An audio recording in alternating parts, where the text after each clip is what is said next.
Okay, so this is going to be a brief overview of the Freeflow combat system on Fab.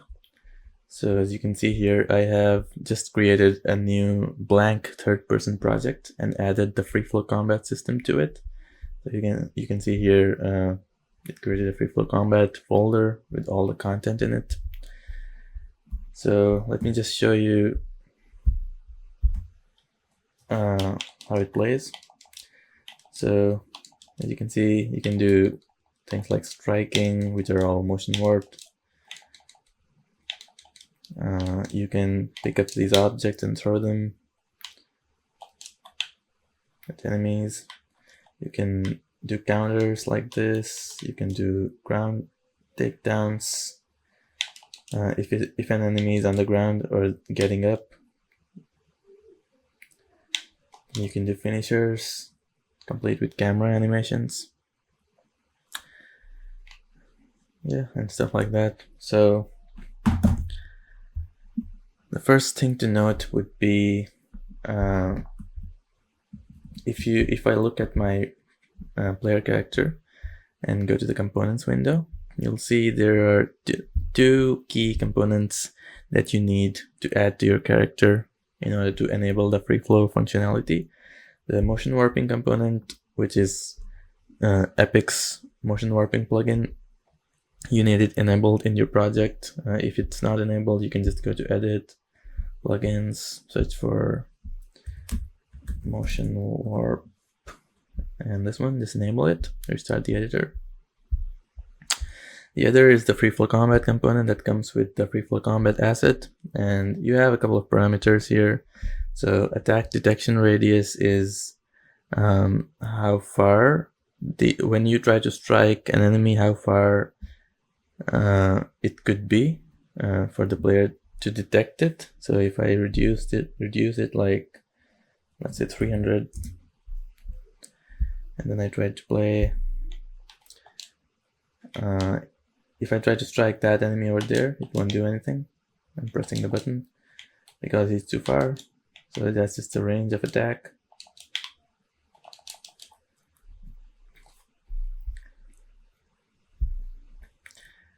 And ground takedown detection radius is the radius for the ground takedown. Angle is if you tilt your directional left stick towards an enemy to target him, it's just how straight the stick has to be with the line of sight to the enemy in order for the player to detect him.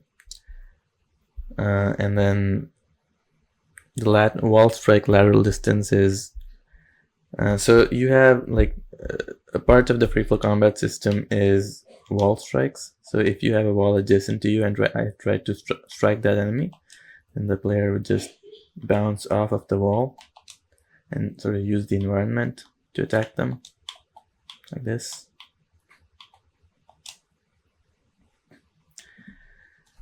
So wall strike basically is the distance the wall could be either to the left of or the right of to the player for the player character to be able to detect the wall and bounce off of it. If I then go and open the Freeflow combat character and we take a look at the blueprint, you'll see, as I said earlier, you need to add the motion warping and Freeflow combat component to it. And then I have given out some steps here that you need to follow in order to properly integrate and make sure everything works correctly.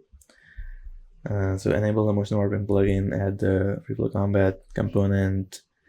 You need to have, because all the strikes and all the attacks are basically animation montages, you need to have a default slot, and you need to save your movement input axis values like so. And then there's on tick, you need to send them to the Freeflow combat set axis value function. This is basically used for targeting the enemy with the left stick. You also need to use you also need to tell the Freeflow component which motion warping component to use. So once you've added the motion warping component to your character, you just add it here. There's a function for that, set motion warping component, use it. You only need to do it once on begin play. And other than that, you would need to, so in order for the hit detection to work correctly, you need to go to your skeleton. So open your character skeleton. And there are these sockets that the Freeflow system uses to do the hit detection tracing. So it takes the location of these sockets. So lower body attack trace is for the ground takedown. And these ones are for the punches. There are different sockets on the arms, right arm, and then the legs, and all these. So you need to just you can just copy and paste all these sockets from here to your skeleton, and make sure you parent them under the correct bone. So for example, these sockets are parented under the thigh bone, left thigh bone. So that's where you need to paste them under the left thigh bone in your skeleton, and then the hit detection should work fine. Okay, now let's see how you can use your own animations with the system. So for that, you would go to Freeflow Combat System, Blueprints, Data Tables. So the system uses data tables to store the animation montages along with some other parameters. And then at runtime, it reads those data tables to play the animations. So you have different folders here. For example, if we look at the strikes,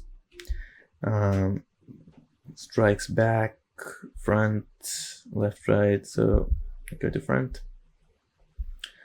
So as any data table, there are all these different rows, and you can expand the Anim participant array, the indices, and basically here you can just add your animation montages that you want to use. If you want to swap them, you can change them here, and you can just ignore anchor type. It's not doing anything right now. It's a feature that I'm experimenting with.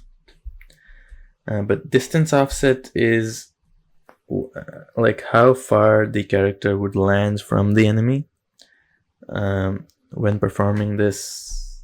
So this is basically a punch, like a Superman punch kind of thing. So how far the player would land while performing this animation from the enemy. So it's like 100 units away. And then lateral offset is how far to the right of the enemy you want to land. These two parameters just for like little adjustments to make sure that the animations look perfect. And rotation offset is how far, how much do you want to rotate your character during the animation, if you want to do that. And similarly, there are all these different data tables for different directional strikes, as I call them.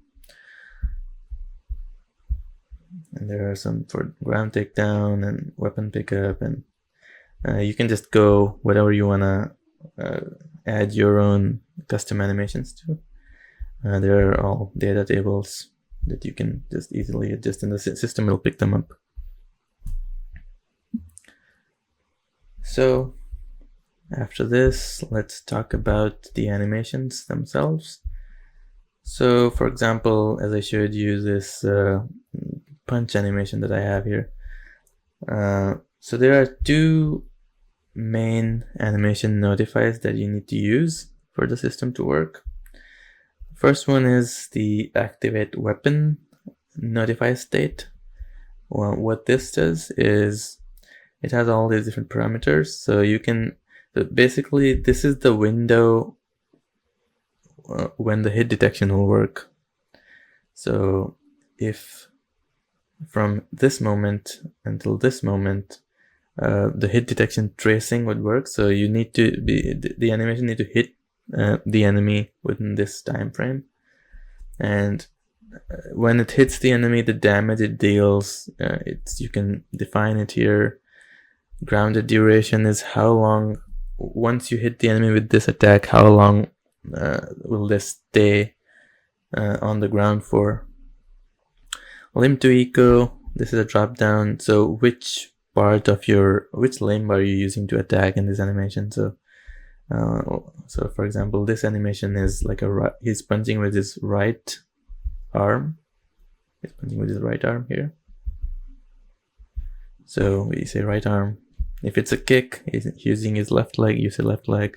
So that one will be procced for hit detection. Attack type is, I think it's, I'm not using it right now, but this is basically, the idea is heavy attacks and light attacks. So light attacks would they wouldn't knock the enemy down. Heavy attacks will, and then the ground takedown.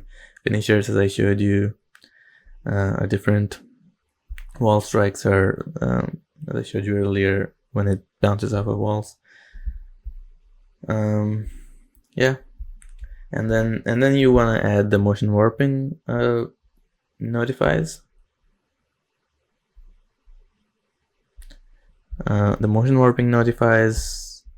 So this is the name of the warp target that you need to put, that the system recognizes. It's like a tag, long range attack. So you put this and the system will pick this up and it will warp it.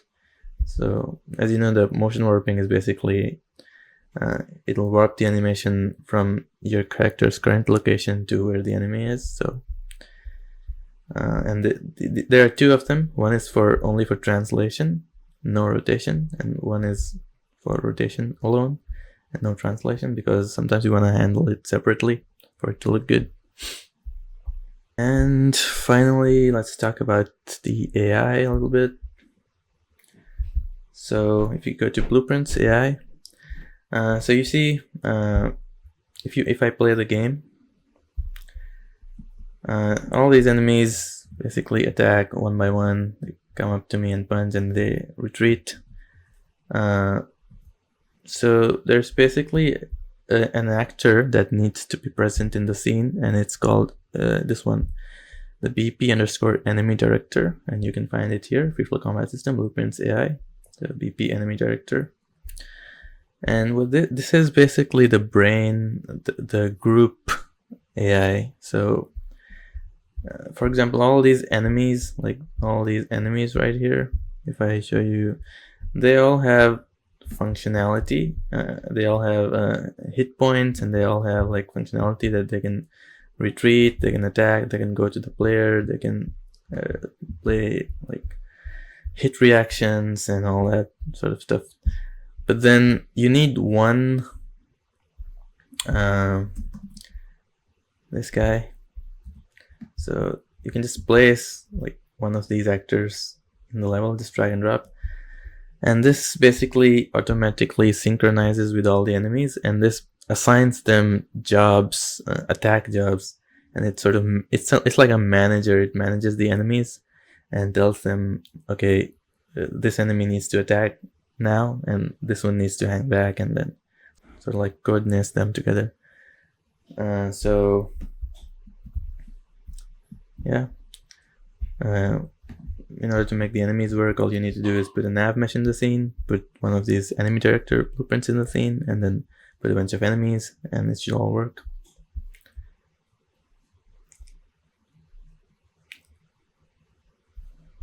And I think that'll be it for this video. Thanks.